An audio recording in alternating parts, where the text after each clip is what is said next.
Hey, this channel and its videos are intended for adults only and not for children. No kids allowed.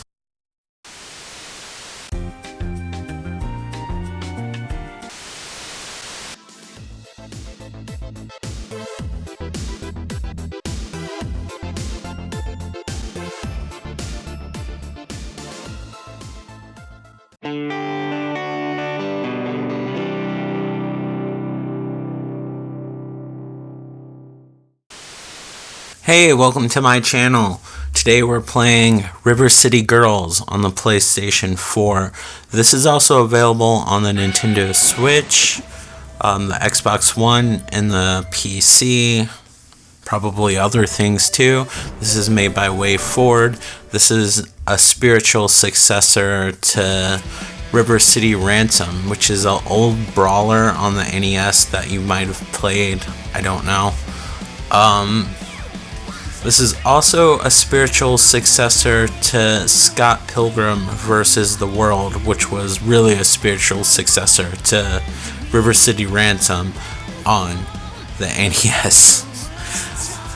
Considering there's no way really to be able to purchase Scott Pilgrim vs. the World anymore, this is the closest that you will ever get.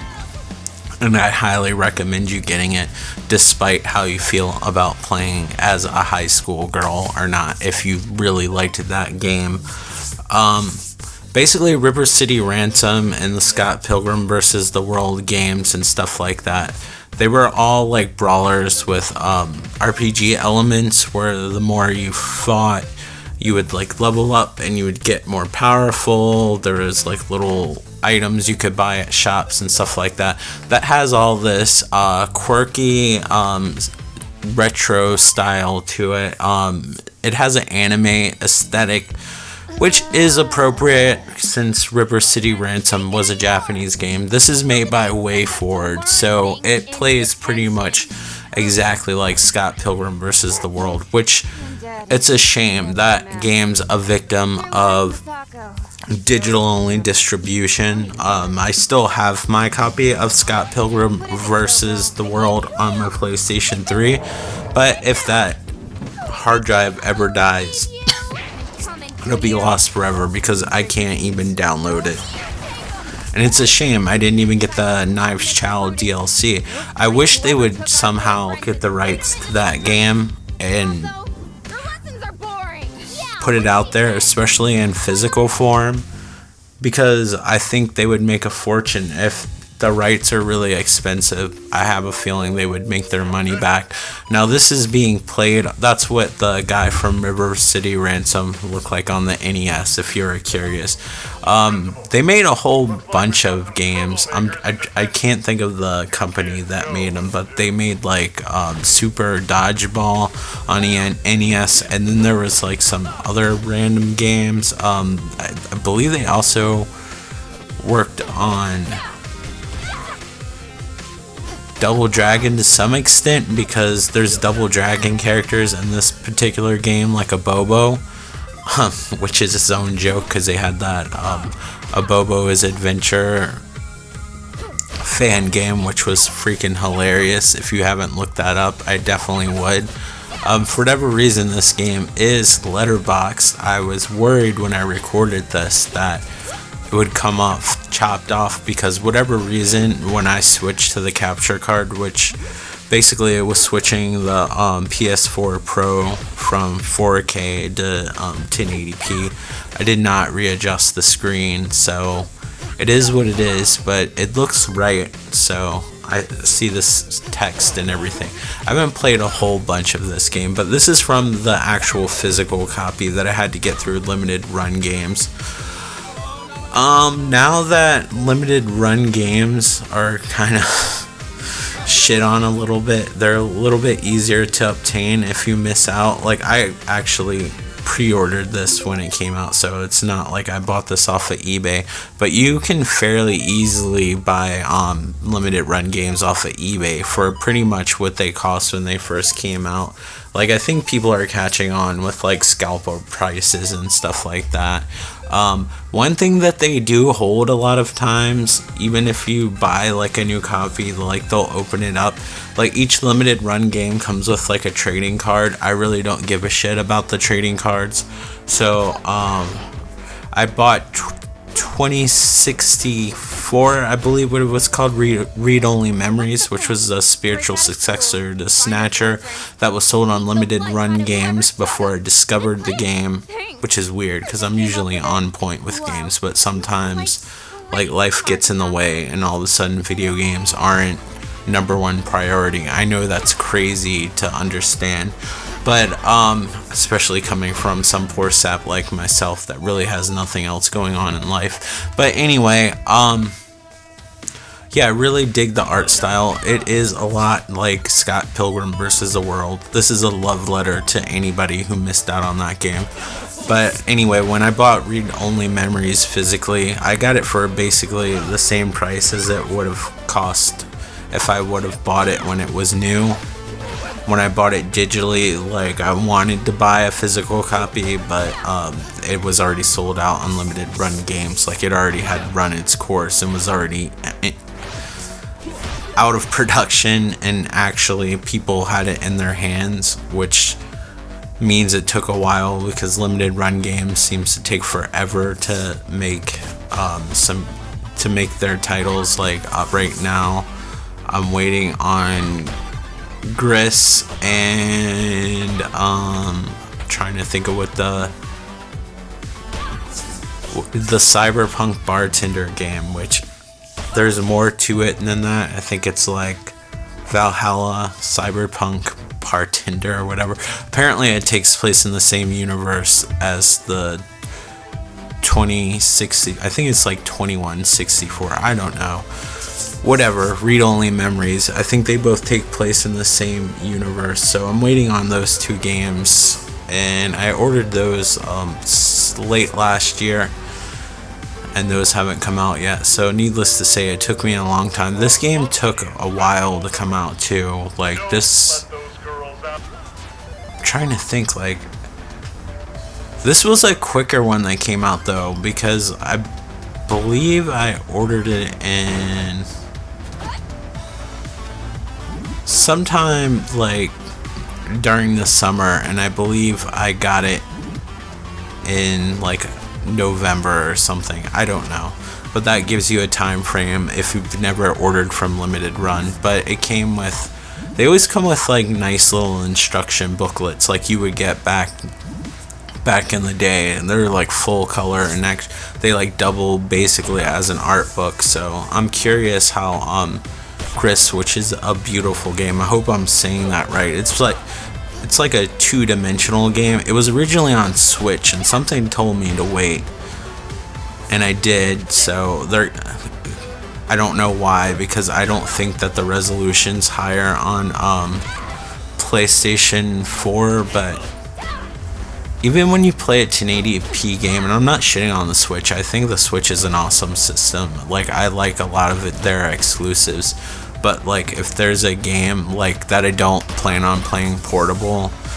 on the Switch and it's also on the PlayStation 4, even if it's a simple game, like I don't know, like the Switch just has, its video output to me looks a little washed out. I don't know why that is. And when you're getting a game just based on its aesthetics, like I might hate the gameplay of Gris, but like I want it to be as vibrant and as beautiful as possible. But a lot of the Switch games run at 720p, but even the 1080p ones like have a little bit of a washed out look, which is fine if you look at everything. It's pretty incredible, like what that little system can do. I was playing Mario Odyssey not too long ago, and I play it on and off, and I'm just always astonished. And the fact that they were able to get Dragon Quest 11, Mortal Kombat 11, a lot of 11s here. What other game was? Oh, The Witcher 3. Like, how the fuck they pull that off? I know, like, they lowered the resolution, but still, it kind of makes me wonder, like, if they really tried, how long could they have kept the PlayStation 3 and the Xbox 360 alive? Because what they're able to do with the Switch is just simply amazing.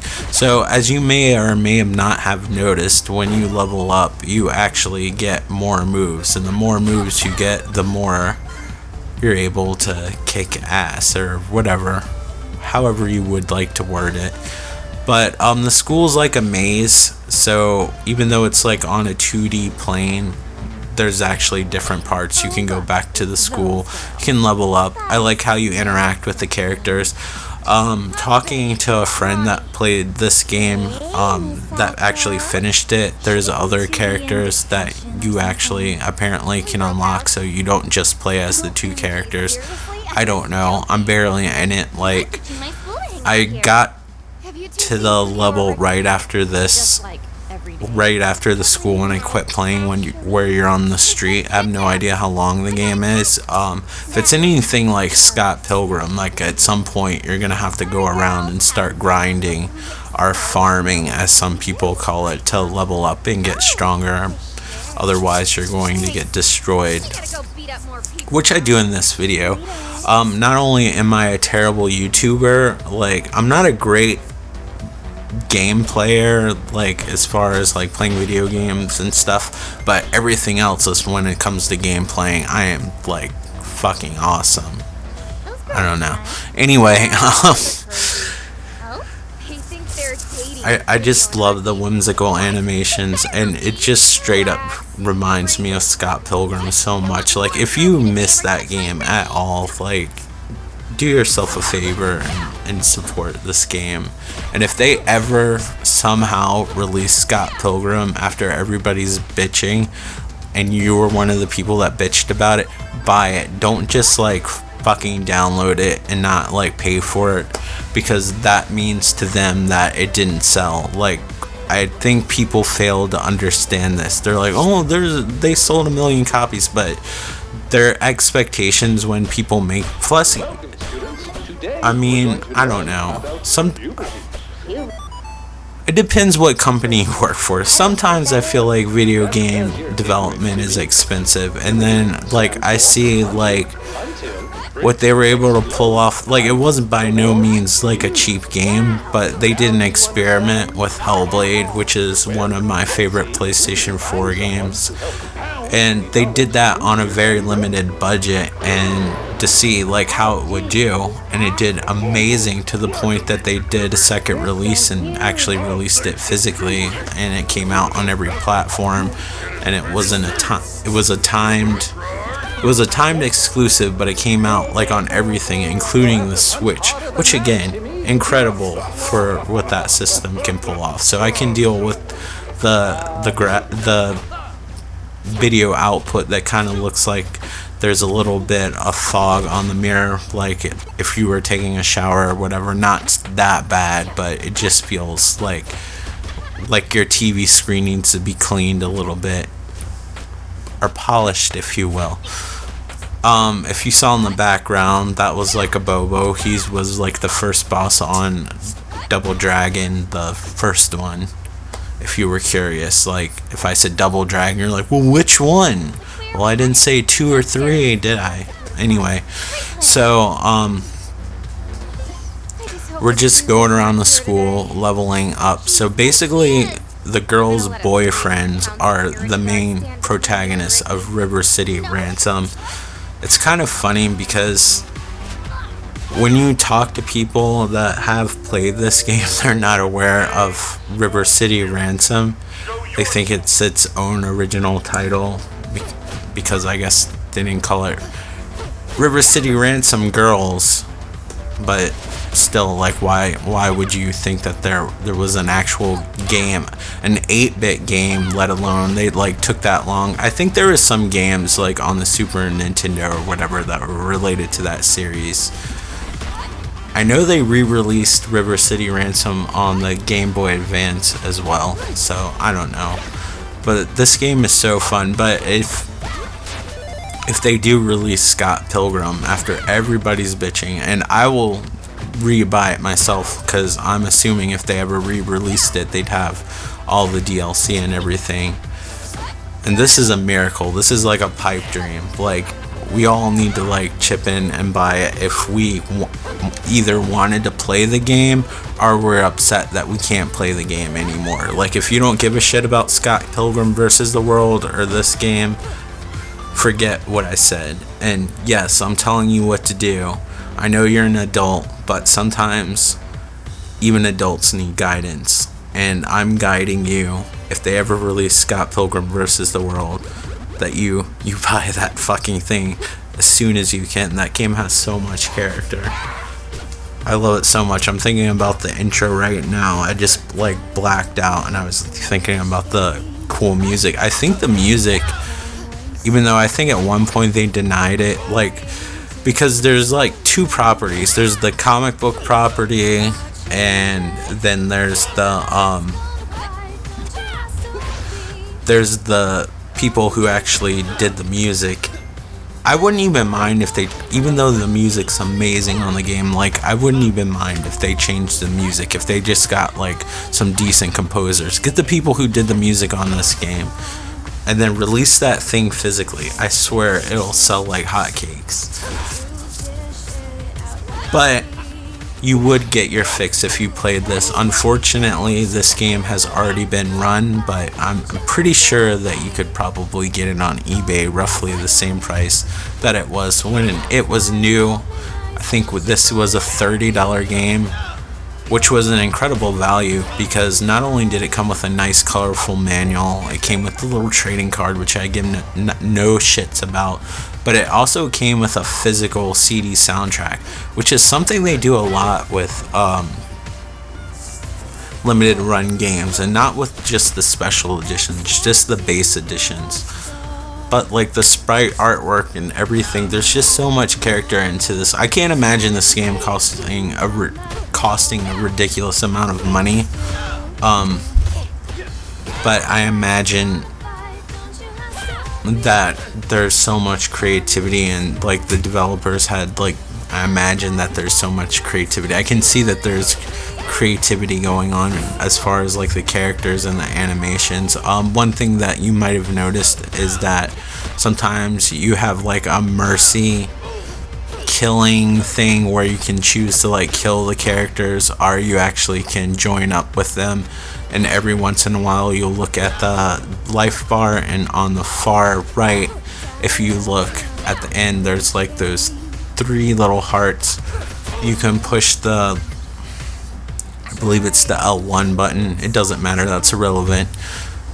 You push one of the shoulder buttons and that character will actually come in and like do a special hit and like help out your character. So I'm trying to think of things to say, because this is one of those games that are so basic, like you don't really need like a 20-minute video, and I have like 23 minutes and 59 seconds of footage that I need to cover. That's the issue with recording after you recorded the game, because you have to think of interesting things to say. One thing that I'm kind of getting aggravated with YouTube is just biased with more popular YouTubers. I understand bandwidth and stuff like that, but the fact that like I would like to talk to you guys through the community option on YouTube, and now you have to actually like have 1,000 subs, which is nothing to most people, but I am so like niche with my audience, because I know I'm all over the place, like my mind spazzes out and stuff like that, sometimes due to things that I can't personally help. I try to do my best to like talk to you and stuff like that, but yeah, like you have to have like 1,000 people just to like give people updates about videos and post photos, kind of like Facebook and our Instagram or stuff like that. And I was like, that would be a nice feature to have for a smaller channel. So you need like 1,000 views for that. Video quality. Like, these videos that I'm posting, they actually look nice. They look like shit when I go to watch them on my TV. Like, I have to force them in 4K if I want to have like a decent picture. That's also like something that YouTube has favoritism for, because they'll compress your video. If you're a smaller YouTuber, they'll only like give you like higher quality video footage. If you're a bigger YouTuber, I forgot what the number was, but the only way to get like higher quality footage is to convert it into 4K. I want to say that I care, and I'm kind of looking into it. Like, if you could just let me know a program offhand that would convert my videos to 4K, that would be awesome. But my videos actually look fairly decent. I mean, they're not as good as like the most expensive capture card, but like No Man's Sky and Crystar looked so ugly. Like, I think this game will fare a bit better because it's a 2D games, and 2D games for whatever reason just look better, I guess, because a lot of things are static and not everything's constantly moving. But like, I get frustrated because I see the end product of my video. I get frustrated. I get frustrating. I see the end product of my video once it's done rendering, and I'm like, oh, this is gonna look awesome. And I know YouTube compresses it a little bit, but then I just happen to check out larger YouTubers and stuff like that review games. And just to see, sometimes like if I'm curious what someone else thinks about a game that I like, that actually has a voice. I obviously don't have a voice on this platform. Their videos are clear, and I'm like, what did they use? And I've seen people review like the capture card. I'm using HD PVR like Rocket. It sounds like a sex toy. But it's just one that you can put like a little USB stick in, so I don't have to have it hooked up to the PC when I record. I can go into the living room, record what I need to, take the stick. I love that this has animation to it like that, and it's fairly decent, I would say. It gets the job done, and it's crystal clear. But again, it might look like shit. But I saw somebody review that card that was a bigger YouTuber. This is a long time ago because my capture device is fairly old. But it's decent. It does its job well. Like, I'm really happy with the quality. Like I said, when it's done rendering, I'm always happy. It's when it's done rendering and processing on YouTube that I'm typically not happy, because obviously I'm not the most interesting person in at least YouTube personality or whatever. I think I'm more interesting in real life, I think. How many friends do I have again? Oh, damn. But anyway, yeah, so they did that, and I was like, oh man, this card's awesome, because I thought the capture device is awesome, because I was disappointed with the capture device I was using. Then I think that was like the basic HD PVR,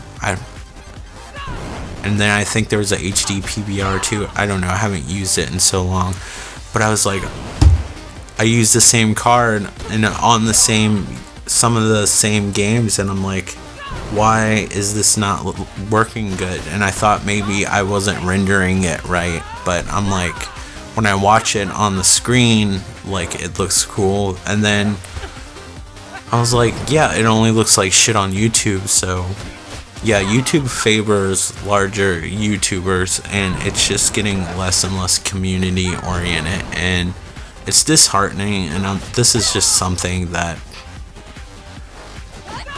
like everybody knows already, but I'm trying to waste time. So yeah, like, it kind of breaks my heart, because I'm not doing this to make money. I mean, obviously if I was making money, that would be a nice perk, but like I would be doing it anyway. I'm doing it for free now, so I can say it without being hypocritical. I'd be doing it anyway because I'm doing it now for free. Even if, unless I get disheartened if I was like making a ton of money and then they abruptly taken it away, maybe I'd get bitter, but I don't think of YouTube as like who I'm making the videos for. I'm thinking of it as I'm thinking of it as you guys, and I'm making the videos for me. But anyway, thank you so much for watching and dealing with my rant. I would definitely check out this game, and if Scott Pilgrim vs. the World ever gets re-released, buy it. Alright, thank you so much. Hope you're all doing well. Take care. Bye. If you want to, like, comment, and subscribe! Thanks for watching!